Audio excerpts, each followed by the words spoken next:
Mara had never imagined that a single sentence could change the entire path of her life so brutally.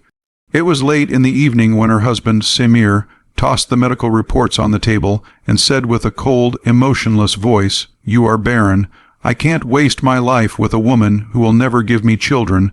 Those words didn't just cut her, they shattered something deep inside her soul.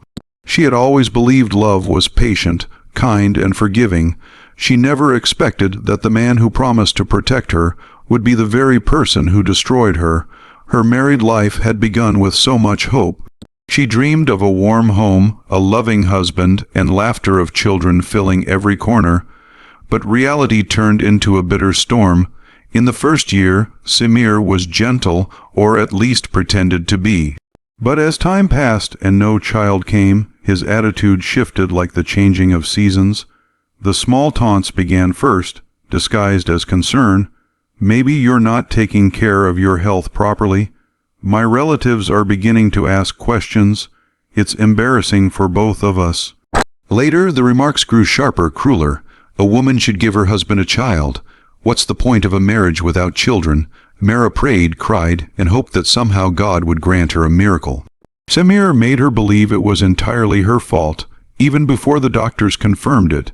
And when the doctor finally told her that her chances of conceiving naturally were nearly impossible, Mara's world collapsed in a single moment. She went home that day with trembling hands and a broken heart, expecting comfort or reassurance. Instead, she got an emotionless man who looked at her as if she were a failed product. "Then there's no point in continuing this marriage," he said. Just like that, her identity, her dignity, and her dreams were brushed aside. The divorce came quickly, without remorse from his side, and without resistance from hers. Mara moved back to her parents' house, carrying nothing but a silent storm inside her. She spent nights crying into her pillow, wondering what sin she had committed to deserve such a fate. She avoided people, avoided conversations, and avoided mirrors. She couldn't bear to look at her reflection because it reminded her of all the things she was not. The world seemed cold, and her heart felt emptier than ever before. Months passed, and her cousin offered her a job as a tutor at a community learning center. At first, Mara refused. What was the point of going out? What was the point of pretending she was okay? But her mother gently insisted. "You need to breathe again, Mara. Staying inside will only make the pain worse." Slowly, reluctantly, she agreed. The learning center was filled with noisy hallways, children running around with unfiltered joy, teachers chatting, colors splashed across walls. The first day felt overwhelming, but there was a warmth she hadn't felt in months. And that was when she met him, Adam. He entered the classroom holding the hands of 5 children, 3 girls and 2 boys. They clung to him like branches clinging to a tree during a strong storm. He looked exhausted, like a man carrying the weight of the world alone. Yet his eyes were soft, gentle, filled with a tired kindness. "Miss Mara," he said politely, "I'm Adam. My kids talk about you all the time. They say you're their favorite teacher already." Mara blushed without meaning to. "They're wonderful children," she replied softly. Over the next few weeks, she noticed the small details about them. The youngest girl would sometimes cry without reason, but would calm instantly when Adam hugged her. The eldest boy tried to appear tough, but his eyes always softened when he helped his siblings. The middle daughter would run to Mara every morning, hugging her leg like she had known her forever. And every day Adam came alone.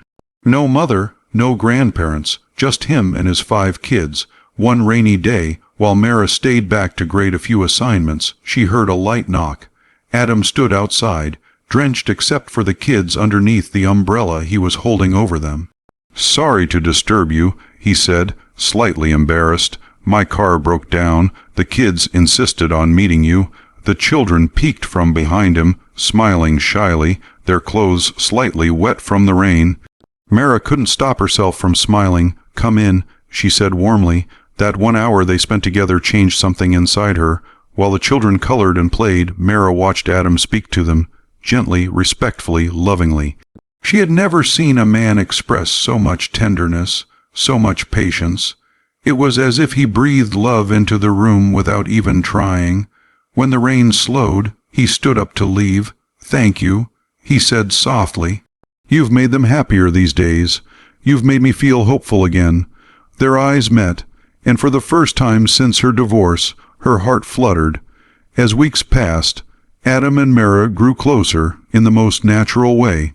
They talked more, laughed more, shared small stories and moments of understanding, but she always wondered silently why he was raising 5 children alone. One evening, while walking out of the center, he finally told her, "My wife passed away last year," he said with difficulty. "A sudden heart condition. I lost her in minutes. And the kids, they lost their world." His voice trembled, his hands tightened. Mara felt something break for him. "I'm sorry," she whispered. She meant it more than she had ever meant anything. He nodded and added softly, "It's been hard, but somehow things feel lighter since you came." Life had finally started breathing again, but suddenly her past walked right back into her life. Samir appeared outside her parents' house, holding flowers, dressed neatly as if he could erase everything with a smile. "Mara, I made a mistake," he began smoothly. "The woman I married after you, she isn't like you. You were calm, mature. Let's start again." Mara felt her heart freeze. "You left me when I needed you the most," she said quietly. "I was emotional," he said dismissively. "But now that I think about it, maybe you'll get pregnant eventually." And there it was again. He saw her as nothing more than a child-bearing machine. Mara felt no anger, only clarity. "I'm choosing myself," she said firmly, "something you never did." She walked away, leaving him speechless on the doorstep. A few days later, Adam invited her to dinner. "The kids want to celebrate their grades," he said nervously but truly. "I want you to be there too." The evening was filled with laughter and little voices calling her name. The children treated her like someone special, someone safe. While they played in the living room, Adam sat beside her and spoke softly. "You're the kindest woman I've ever met. You've filled their days with joy, and mine too." When she looked at him, her eyes softened. No man had ever spoken to her with such sincerity. "I know you've been hurt," he continued, "but I want you to know I value you for who you are, not for what you can give, not for what someone else thought you lacked." Tears filled her eyes instantly. She had waited her entire life to hear this without even realizing it. "I want to try," she whispered. Adam's smile was the gentlest thing she'd ever seen. Months passed with a softness she had never known. Mara became an essential part of the children's world. She braided little Lena's hair, taught the boys their math homework, read bedtime stories, and helped Adam whenever he struggled. She found herself healing in the laughter of those 5 children. She found herself breathing again in the presence of a man who respected her scars instead of judging them. One evening, Adam took her to a quiet hill where the sunset painted the sky. Holding her hands, he said, "Will you build a life with us, not to replace their mother, but to be part of our family?" Her voice trembled. "I can't give you more children." Adam shook his head gently. "I don't need more children. I need you." Her heart poured open as she whispered, "Yes." Their wedding was small and intimate. The children played special roles. The eldest held the rings, the girls spread flowers. The youngest held her hand the entire time. When the ceremony ended, the youngest daughter hugged her tightly and cried, "Mom." Mara froze, overwhelmed. Adam whispered, "If you're okay with it. They want to call you that." Tears flooded her eyes. "I would love that," she said. That day, she realized something profound. She was never barren.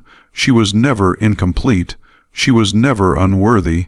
The universe was saving her for a love far greater than she had imagined.